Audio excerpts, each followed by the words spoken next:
Shalom Aleichem mes chers amis, alors je vais vous raconter une magnifique histoire.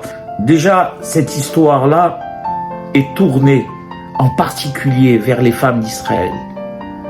La tzidkout des femmes d'Israël, les qualités des femmes d'Israël. Et vous allez voir au travers de cette histoire que comme il y a marqué, comme le dit le roi Salomon, Chochmat Nashim Banta Beta Ve'ivelet Biadera Teharsena, c'est-à-dire que une femme hachama, elle peut construire, je dirais même pas seulement une maison, mais un palais par ses actes, et qu'une sotte peut la détruire. Et on va voir ici, Béhémet, dans cette magnifique histoire, ce qu'est capable de faire une femme juive. Et également, vous allez voir aussi un message que nous communique le Hacham qui nous ramène cette histoire. Je vous invite donc à l'écouter jusqu'au bout. Cette histoire s'est passée en Pologne. Vous savez qu'en Pologne vivaient des millions de juifs. Malheureusement, tragiquement, le tiers de tous les juifs d'Europe ont été exterminés. Qui ont été exterminés venaient de Pologne.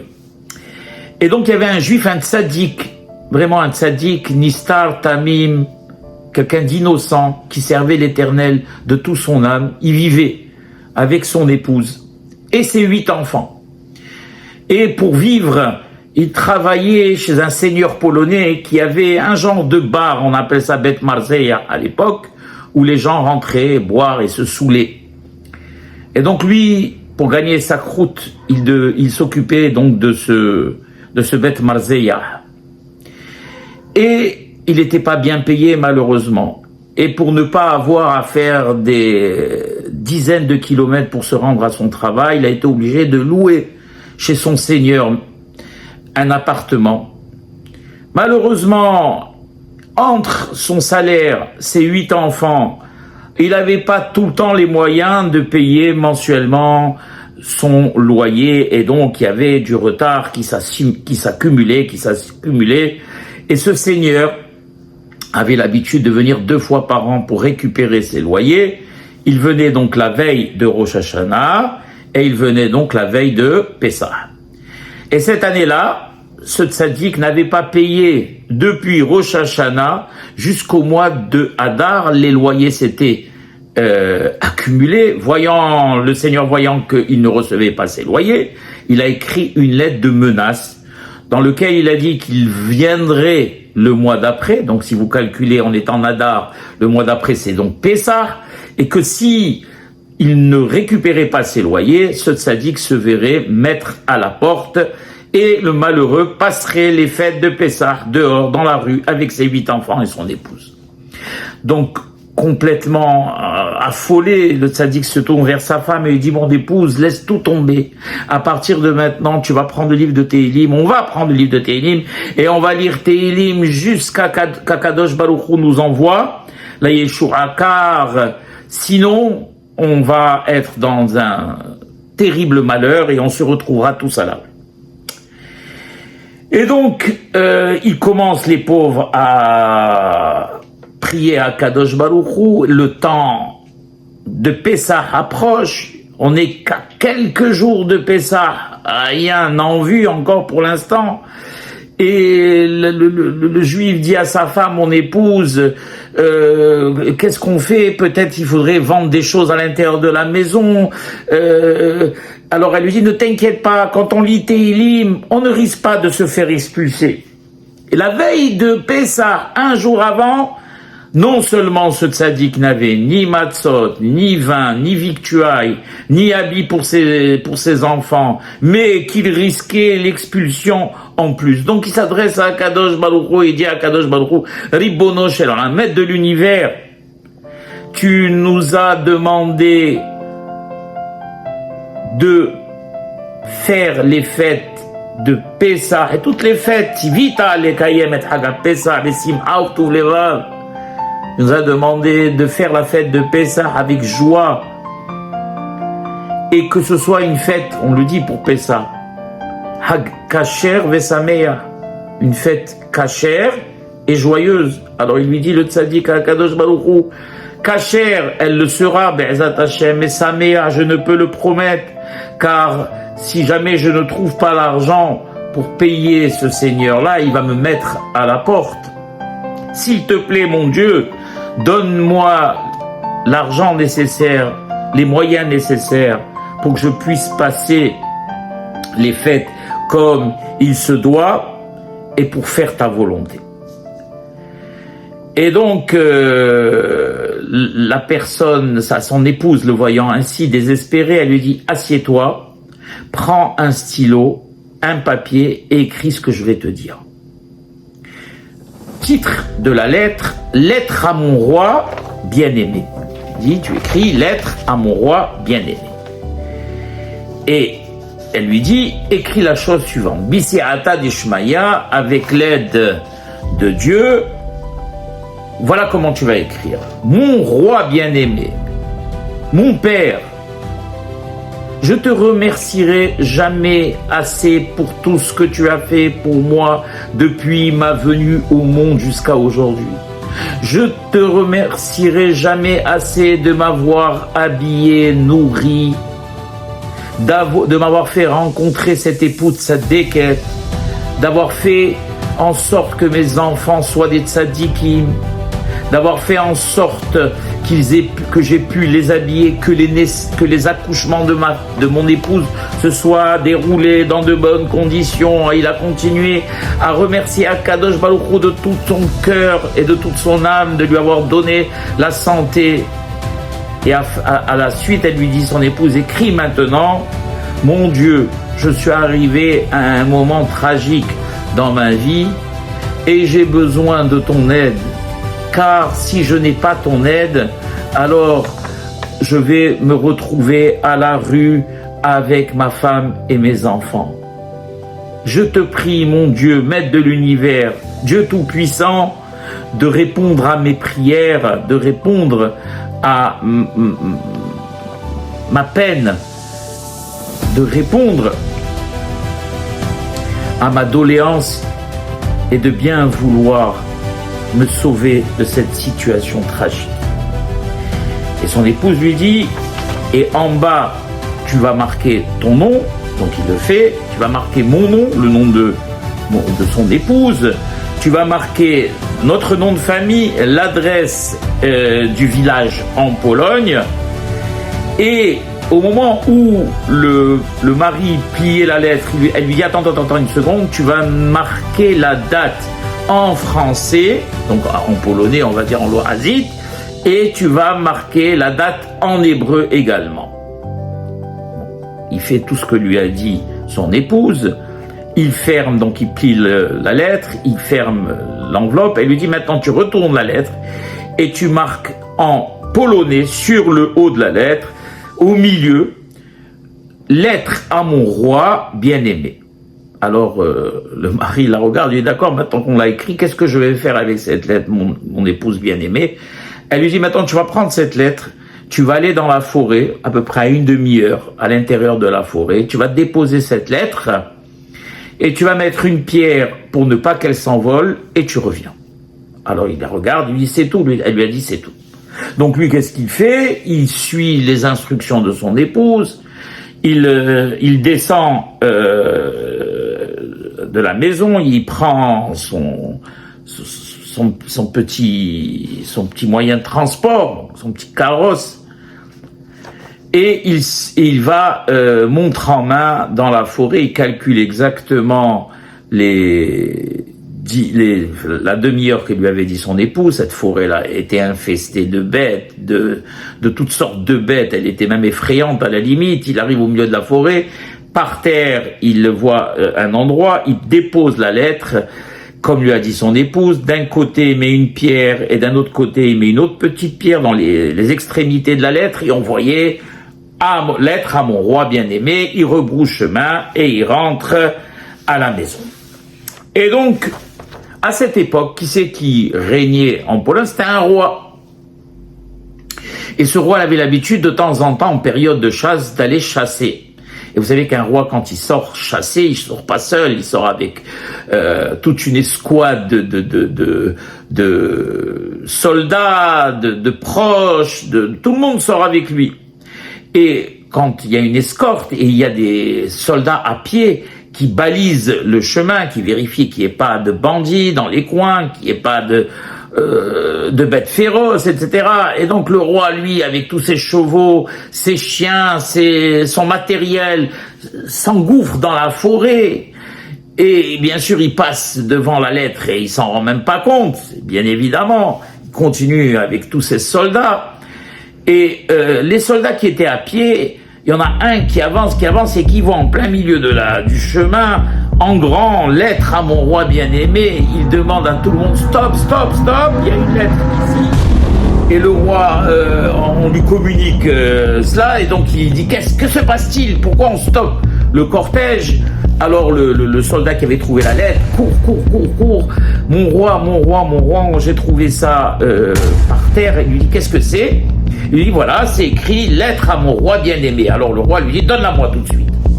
Et donc il la prend, le roi, il ouvre la lettre, et à l'intérieur, c'était écrit en hébreu. Donc il comprenait pas, bien sûr, personne, ni lui, ni son entourage ne savait lire en hébreu.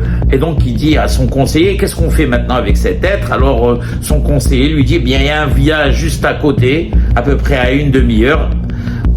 Allons-y, il y a sûrement un rabbin qui pourra nous la traduire. Et donc le roi dit d'accord, parce qu'il était intrigué avec un titre pareil en plein milieu de la forêt. Donc il va avec toute son escorte, ils arrivent, ils demandent la maison du rabbin du village, et le rabbin du village sort, étonné, mon roi, il s'incline devant le roi lui dit, voilà, j'ai reçu cette lettre-là, mais comme elle est écrite dans votre langue, je ne sais pas la lire, peux-tu me la traduire?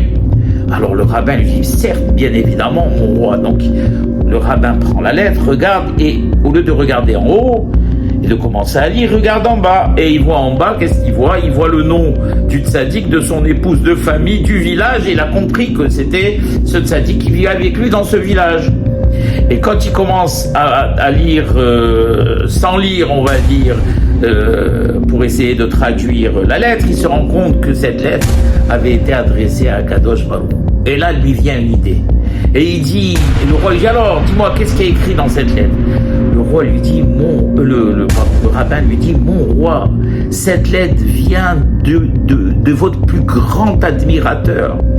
Alors le roi le regarde, ah bon? Qu'est-ce qu'il dit? Il dit, il n'arrête pas de dire que vous êtes son roi bien-aimé, que vous êtes le meilleur des rois, que merci pour tout ce que vous faites pour le pays, merci pour toutes les infrastructures, merci pour toute cette verdure, merci. Et le rabbin en rajoute une couche, et en rajoute une couche, et alors il continue à complimenter, à rajouter, et après il dit, alors, et le roi, il dit, dis-moi, qu'est-ce qui a marqué à la suite? Et après, il dit le rabbin, mais cette pauvre personne se trouve dans des ennuis terribles. Et il ne sait pas comment faire pour s'en sortir, etc. Il a besoin de votre aide. Est-ce que mon roi, vous allez pouvoir l'aider? Alors le roi lui dit, bien évidemment. Comment ne pourrais-je pas aider quelqu'un qui m'aime autant? Alors il se tourne alors il dit d'abord au rabbin, et alors qu'est-ce qu'il faudrait que je fasse? Alors le rabbin, ayant peur que le roi ait acheté de la nourriture non cachère ou des choses non cachères, il dit, bien mon roi, si vous le voulez, donnez-moi l'argent et j'irai acheter tout ce dont ce pauvre sujet a besoin pour la fête. Et le roi lui dit, combien d'argent dois-je te donner? Il lui dit, mon roi, le maximum que vous pourrez sera le bienvenu. Et vous savez qu'un roi, quand il donne, on dit qu'il y a un meler. Et il donne pas des petites sommes. Et donc il regarde son trésorier qui était tout le temps avec lui. Il dit, donne-moi des sacoches du royaume, donne-moi de l'argent. Et il lui donne un sac, imaginez, d'argent. Et il dit au rabbin, voilà, achetez ce qu'il faut à cette personne et de rétrocéder-lui le reste. Le roi s'en va, le rabbin s'incline immédiatement. Lui, le rabbin ne savait pas que le pauvre, le juif allait être expulsé. Donc qu'est-ce qu'il fait? Il va et il achète de tout. du vin, des matzot, de la viande, des légumes, des habits pour les enfants. Il connaissait cette famille, donc il savait dans quelle misère ils vivaient. Il remplit 2 charrettes de victuailles, 2 charrettes. Le pauvre, le juif, lui, il était à l'intérieur de chez lui, et il restait même pas 1 ou 2 heures avant que le Seigneur vienne les expulser, et il dit à son épouse, mon épouse adorée, peut-être aurions-nous dû, au lieu de poser cette lettre par terre, aurions-nous dû l'accrocher à l'arbre pour qu'elle soit plus visible, peut-être que j'ai fait une erreur, on n'aurait pas dû faire comme ça. Elle lui dit, sa déquête, elle lui dit, mon mari, si Hakadosh Baruch Hu veut voir quelque chose, il le verra même si elle est enfouie à l'intérieur de l'arbre. Et donc ne te fais pas de mauvais sang. Si Dieu doit voir cette lettre, que tu l'aies accrochée sur un arbre ou que tu l'aies mis par terre, ça ne changera absolument rien. Quelque temps après, on entend un bruit de charrettes, de chevaux. Alors le mari dit à l'épouse, voilà, il est venu, il va nous expulser. Il était tout tremblant, tout pâle. Il dit à son époux, tu sais quoi, rentre avec les enfants à l'intérieur de la chambre. Moi, je vais essayer de le convaincre de nous laisser au moins 1 mois de plus. Il entend taper à la porte, mais vous savez, taper de façon délicate. Il ouvre et il voit devant lui le rabbin. Il lui dit, monsieur le rabbin, vous êtes perdu. Alors le rabbin lui dit, non, pas du tout. Il lui a dit, c'est bien toi qui as écrit une lettre à Kadosh Baruch Hu. Alors le juif le regarde étonné, il lui dit, oui, mais comment le savez-vous? Il lui dit, écoute, maintenant on n'a pas le temps d'expliquer, viens me donner un coup de main. Et il voit 2 charrettes exploser de nourriture et de choses pour la fête, même de meubles. Et donc il aide et il décharge pendant 1 heure jusqu'à que la maison était pleine à craquer de toutes sortes de choses. Et le rabbin essoufflé s'assoit à côté du juif et il raconte au juif, voilà ce qui s'est passé, l'histoire avec le roi, et il sort le sac d'argent et lui dit, ça c'est pour toi. Quand le juif voit ce sac, il dit, mais c'est de l'argent, c'est du véritable argent. Il dit, bien sûr que c'est du véritable argent. C'est de l'argent qui nous vient du roi de Pologne. Ne t'inquiète pas. Et Akadosh Baruch Hu a entendu tes prières. Dès qu'il entend ça, le pauvre, le juif, il dit, Hodou Lachem Kitov, il dit à son épouse, sors. Akadosh Baruch Hu, il a entendu nos prières et ils commencent tous à danser, à chanter. Et le rabbin s'en est allé, en lui laissant tout cet argent. Et il écoute d'un seul coup, cette fois-ci, pas des coups délicats à la porte, quelqu'un qui pousse presque vouloir défoncer la porte. Et il se retrouve devant qui? Devant le Seigneur enragé. Il lui dit, maintenant, je suis venu récupérer mon loyer, ou tu me donnes mon loyer, ou je t'expulse toi et ton épouse. Je n'aurai aucune pitié à le faire. Alors le juif, fort de lui, prend le Seigneur de côté, lui dit, donne ton loyer, ne me parle plus de ton loyer, tiens, et il lui donne 4 ans de loyer à l'avance. Le Seigneur le regarde étonné, lui dit, comment toi qui n'avais même pas les moyens de me payer 1 mois, et quand tu me payais c'était en retard, comment tu peux me donner, d'où te vient cet argent pour me donner 4 ans à l'avance? Il lui dit, ça ne regarde que moi. L'essentiel, c'est que je te donne ton loyer, prends ton loyer, et je ne veux plus entendre parler de toi pendant 4 ans. Le Seigneur, tout content, s'en va. Et la suite de l'histoire, c'est que cette même année, ce juif, qui n'était pas quelqu'un d'ingrat, c'était un tzaddik, je vous l'ai dit en début d'histoire. Et rappelez-vous même du titre de l'histoire, c'est « Lettre à mon roi bien-aimé ».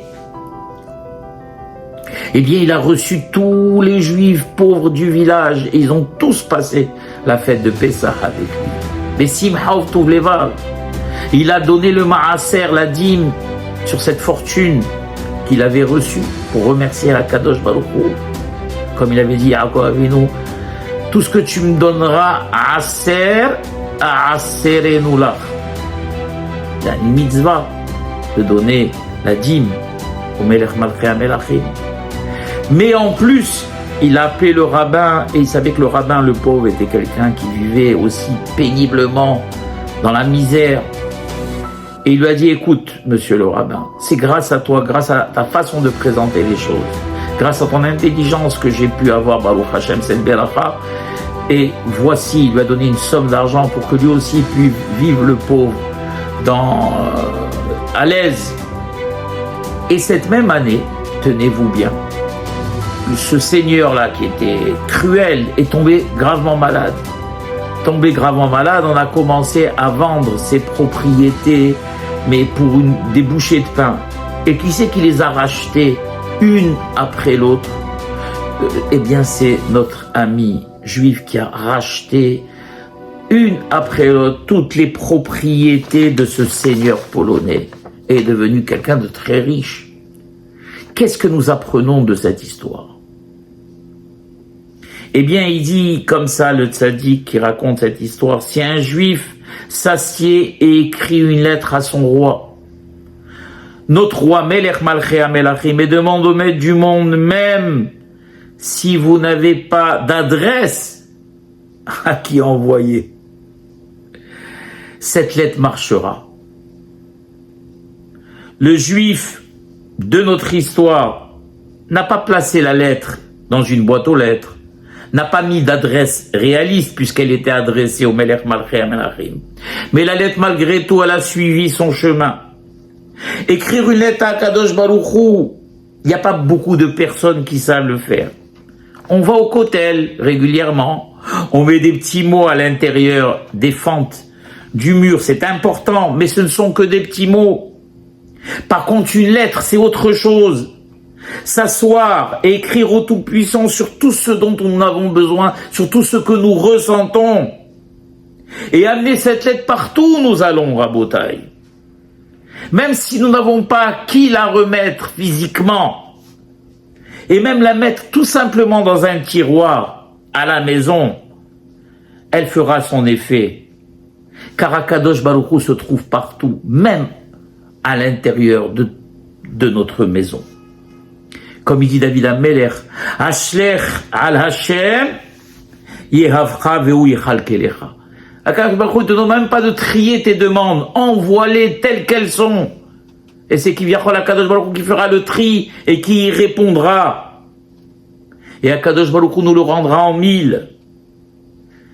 Il te manque que Dieu en préserve, Hazve Shalom, la santé, ou pour quelqu'un de proche, la réussite, la beracha, tu veux acheter ou vendre une maison, que tes enfants se marient, qu'ils réussissent, déménager, accepter ou pas un nouveau travail, je sais pas quoi faire. Assieds-toi, prends un stylo et une feuille, et écris une lettre à Kadosh Baruch Hu. Tu pourras la mettre dans 1000 enveloppes, tu pourras la mettre dans n'importe quel coin de la maison, l'amener partout, tu voudras, dans tous les coins du monde. Akadosh Baruch Hu voit, lit et entend. Comme il est marqué, Karov Adonai lechol kore'av, lechol asher yikra'uhu be'emet. Le mot kore'av veut dire qu'Akadosh Baruch Hu est proche de tout celui qui lui écrit et il lira la lettre de ceux qui lui écrivent avec, comment dirais-je, avec tmimout, avec innocence. Savoir qu'on a un maître du monde, maître de toutes les forces, est tout puissant et le préalable à toutes les réussites. Yeratzon kakadosh baruch hu be'emet, il répond à toutes nos demandes. Car des fois, Kadosh Baruch Hu, dans sa profonde sagesse, peut ne pas répondre à certaines de nos demandes, car peut-être que pour nous, on pense qu'elles nous seront salutaires, mais qu'Akadosh Baruch Hu, dans son infinie sagesse, sait que peut-être ces demandes-là ne nous seront pas salutaires. Et donc, ou il y sursoit, ou il les annule. C'est pour ça qu'on dit Oumale kol mishalot libenu letova. Tout ce qu'on demande, nous sommes des êtres humains limités dans le temps, nous ne savons pas vraiment pour nous si ce sont des demandes qui nous seront bénéfiques ou pas. Toi seul sais si ces demandes sont bénéfiques, et pour cela on te demande les malot kulam, les malot kol mishalot libenu letova. pour notre bien. Toi seul connais notre bien. Et Ratson, Akadosh Baruch Hu, que tu mettes fin à cet exil interminable et que tu nous envoies Mashiach Tzidkenu, Bimhera Be'amenu, Amen Ve'amen.